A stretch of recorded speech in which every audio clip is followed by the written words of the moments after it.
Marzo de 2004 era una fecha decisiva para la administración Bush.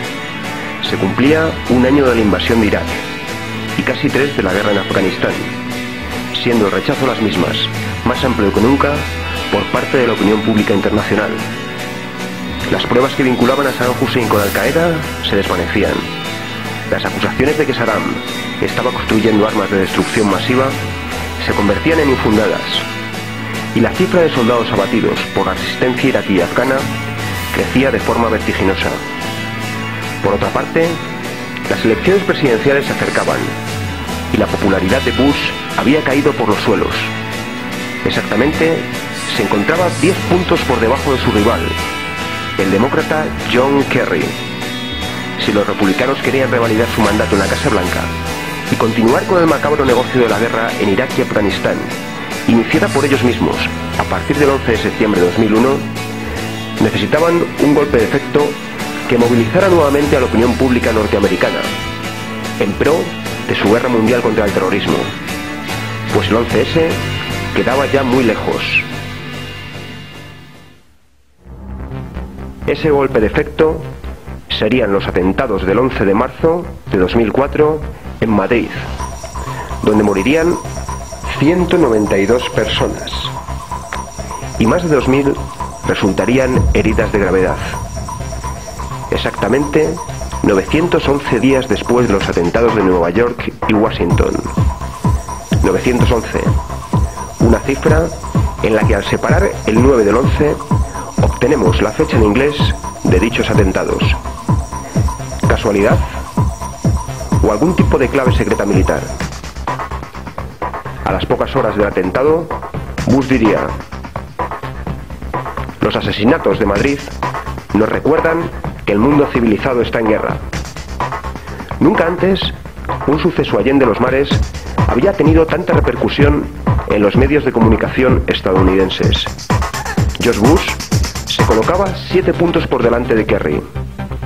Por otro lado, el 1 de marzo de 2004, y solo un día después de la visita del secretario general de la OTAN al Estado español, esta organización publicó una nota de prensa en la que anunciaba que iba a realizar su ejercicio anual de gestión de crisis CMX del 4 al 10 de marzo de 2004 en diversas capitales de los Estados miembros.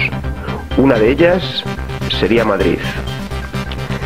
El ejercicio consistiría en un simulacro de una operación antiterrorista, en el que intervendrían multitud de personal militar y civil, vinculado a la OTAN, que tendrían vía libre durante aquellos días para moverse por Madrid con toda clase de material militar, algo que llevaron a cabo con total impunidad y sin control alguno por parte de las autoridades locales.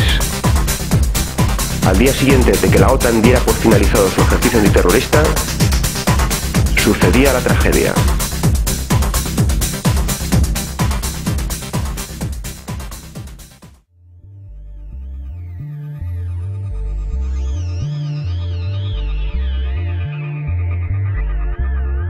Lo primero que sorprende a la hora de referirnos a los supuestos autores de los atentados del 11 de marzo es que aún no tenemos ni una sola imagen de ellos el día de los hechos en las diferentes estaciones de metro, a pesar de contar estas con multitud de cámaras de seguridad.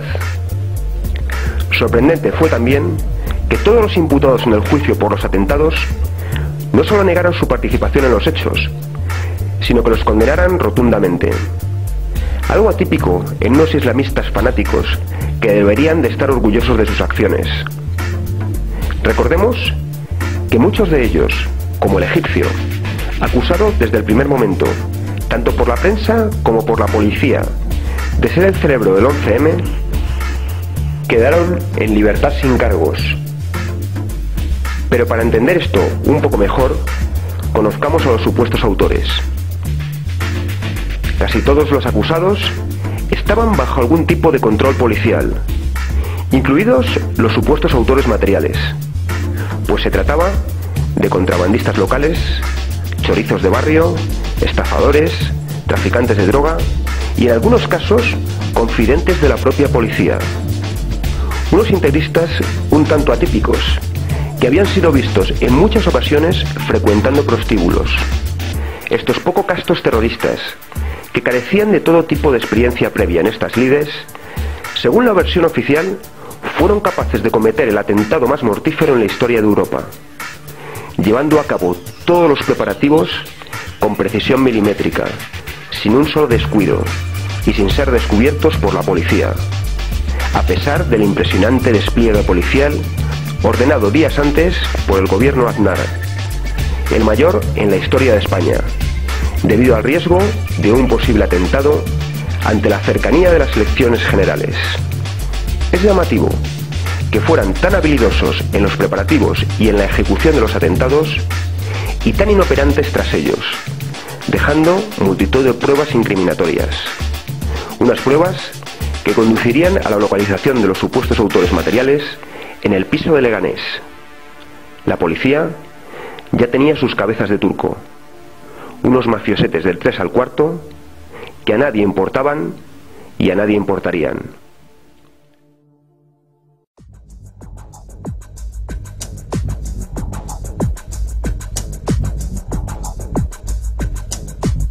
Lo sucedido en el piso de Leganés es uno de los puntos más oscuros de este caso. Un piso que tras la explosión nos mostraría unas paredes blancas sin rastro de sangre. ¿Murieron en el piso de Leganés los supuestos autores materiales? ¿Estaban ya muertos antes de las explosiones? Es más, ¿había alguien en aquel piso? Hasta la fecha, no se ha mostrado a la opinión pública ni una sola prueba que demuestre que los terroristas murieron como consecuencia de la explosión. Con la desaparición de estos, desaparecía la posibilidad de que pudieran defenderse de los cargos que se les imputaban. Algo muy similar le sucedió a Harry Lee Oswald, el asesino oficial de Kennedy, quien murió cuando se dirigía a prestar declaración ante el juez a manos de un pistolero a sueldo de la CIA. Según la versión oficial, los terroristas se inmolaron una vez el piso había sido desalojado y al sentirse acorralados por los geos. Una versión que nos despierta múltiples interrogantes. ¿Por qué unos terroristas que no habían optado por el suicidio en los atentados del 11M, algo que hubiera dotado de mayor precisión a los mismos, deciden inmolarse ahora?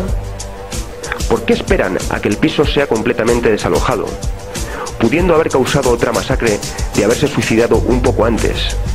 Más, teniendo en cuenta que el edificio no empezó a desalojarse hasta 5 horas después de la llegada de los primeros efectivos policiales.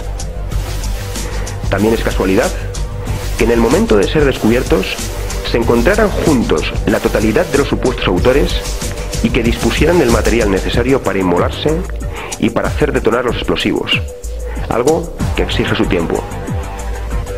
Por otro lado, según el testimonio de expertos en explosivos, tanto las explosiones de los trenes como las de Leganés se asemejan más a las de los explosivos de tipo militar que a la goma 2 u otros de los que habló la prensa y la policía, pues la explosión provocó humo, pero no fuego, es decir, lo mismo que provoca un explosivo militar como el C3. Rocambolesca es también la historia del geo que muere en esta intervención, del cual nunca se nos mostró ni una sola imagen, y que supondría la primera muerte en acto de servicio de un miembro de este cuerpo en toda su historia. Según la versión oficial, moriría como consecuencia de la explosión. Sería enterrado a toda prisa y su cuerpo profanado a los pocos días por supuestos familiares de los islamistas muertos. Un hecho que, de haber sido investigado, jamás se ha hecho pública la autoría del mismo. Finalmente, el cuerpo del geo, con la excusa de evitar que volviera a ser profanado, se incinera. De esta forma, desaparecía la posibilidad de realizarle una nueva autopsia en un futuro. En muchas ocasiones, a quienes denunciamos estos hechos como conspiraciones del poder para mantener su hegemonía, se nos exige pruebas. ¿Pero qué pruebas podemos aportar si se nos niega el acceso a ellas o simplemente son destruidas? Un ejemplo de esto último lo constituye la destrucción a los pocos días de los vagones de metro.